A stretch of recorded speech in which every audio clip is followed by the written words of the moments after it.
So welcome back to All This Math. This is Professor Parker, and for this lesson, we're going to be evaluating expressions.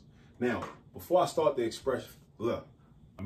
before I start the lesson, what I want to talk about briefly is what it means to evaluate. Because a lot of times in math classes and on these YouTube videos, people just throw around, terms and throw around vocabulary as if everybody watching actually knows what the vocabulary means. So let's talk about what does it mean to evaluate in the context of mathematics or algebra. Check this out.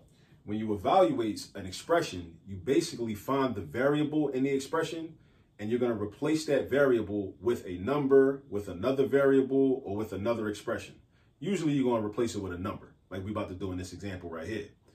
So when you evaluate, again, you find the variable in the expression that you're given, and you just replace that variable with a number or another expression or another variable, and you just do the math. You just do the math that's involved. You use order of operations, you multiply, divide, add, subtract, use the square roots or square something, cube something, whatever you got to do. But you plug a number in the place of the variable, and then you do the math. That's how we evaluate. That's what it means to evaluate. So whenever you see that word evaluate, don't get scared, don't be intimidated. Just know that that's all you're doing. So right here, this X right here, you're going to replace this X with a number. In this case, a 7, and then you're going to do the math. And then you're going to replace the X with the -7, and then you're going to do the math. And you're going to get answers. And those are going to be your answers after you evaluate. All right? It ain't that deep for real. All right? I'm going to show you. So look, this problem says to evaluate the quantity. Also, when we see parentheses, we call that a quantity. We call that a quantity. Evaluate the quantity of -3x squared, or you can say to the second power, whichever one you like, and -3x squared when x equals 7 and x equals -7. So what that basically means is we're going to do 4 problems because we got to evaluate this expression at these 2 different numbers. So that's 2 answers we're going to get. And then we're going to evaluate this expression with the same 2 numbers. So that's going to give us another 2 answers. So that's 4 answers altogether we're going to get. All right. Now, let's get started. So first, I'm going to take this first expression, the quantity of -3x to the second power, and I'm going to replace this x with a +7. Matter of fact, let me do this. I'm going to replace this x right here with a +7, and then I'm going to replace it with a -7. All right? That's what we're going to do. That's what we're about to get into. All right? So, let me write it down like this. I'm going to write it over here. So I got the quantity, -3 times, I'm replacing the x with the 7. X, because this says x equals 7. So if x is 7, that means I can replace the x with the 7. Because when something is equal to, that means it's the same as. So x is the same as 7. So I got -3 times 7 squared. And now I'm just doing order of operations. That's all I'm doing. I'm just doing order of operations. I'm going to do -3 times 7, which is -21. Then I got the exponent 2 outside. So now I got -21 to the second power.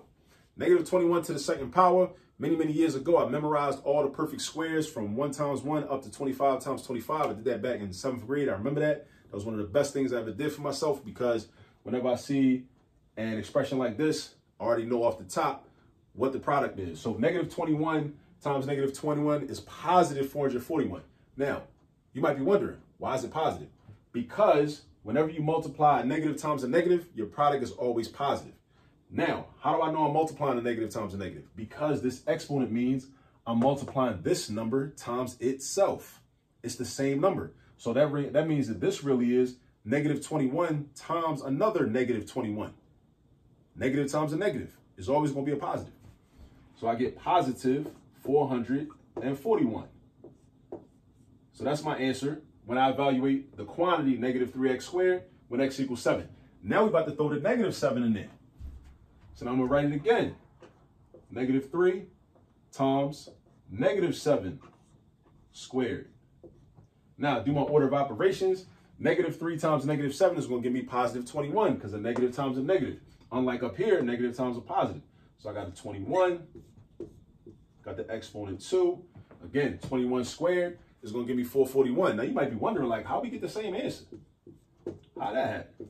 Well, I'm going to tell you how we got the same answer. Because when you multiply a negative times a negative, we're dealing with multiplication rules. When you multiply a negative times a negative, your product is going to be positive. Just like when you multiply a positive times a positive, your product is going to be positive. Same thing's going to happen. So we get 441 both times. Now it's time to slide to this negative 3x squared. Now we're about to deal with this right here. So now we go to negative 3 times 7 squared. Now, with a problem like this, you really got to know the order of operations. Because if you don't know the order of operation and you just start going in, multiplying, you're gonna create a problem. You're going to have some issues. You might be tempted to do negative 3 times 7, but don't do that. That's wrong. That violates the order of operations. We need to follow the rules. Use the exponent first. 7 to the second power. Again, also, don't fall for that careless mistake. Don't think 7 squared and think 7 times 2 and write 14. That would be wrong. Don't do that. 7 squared is equivalent to 7 times 7. 7 times 7 is 49. So now we got negative 3 times 49.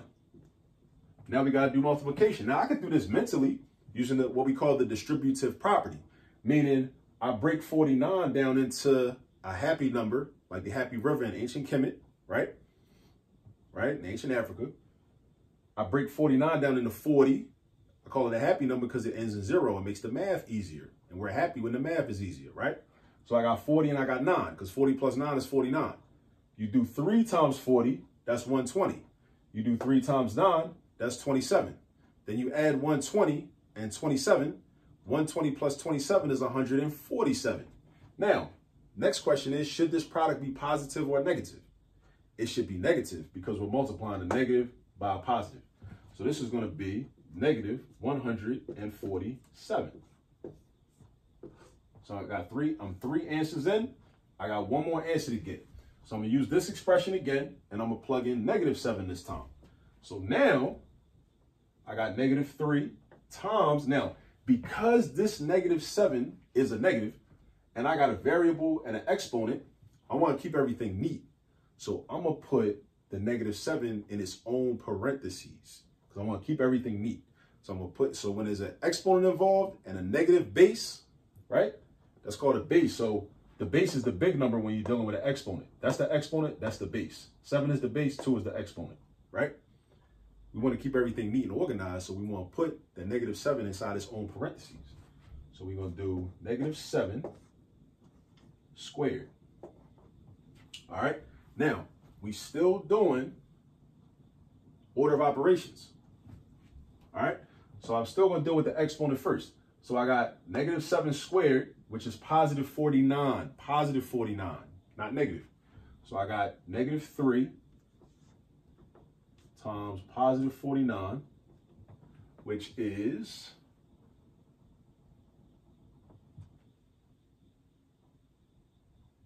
again, just like this up here. See, we got the same expression, right? Negative 3 times 49 was equal to negative 147.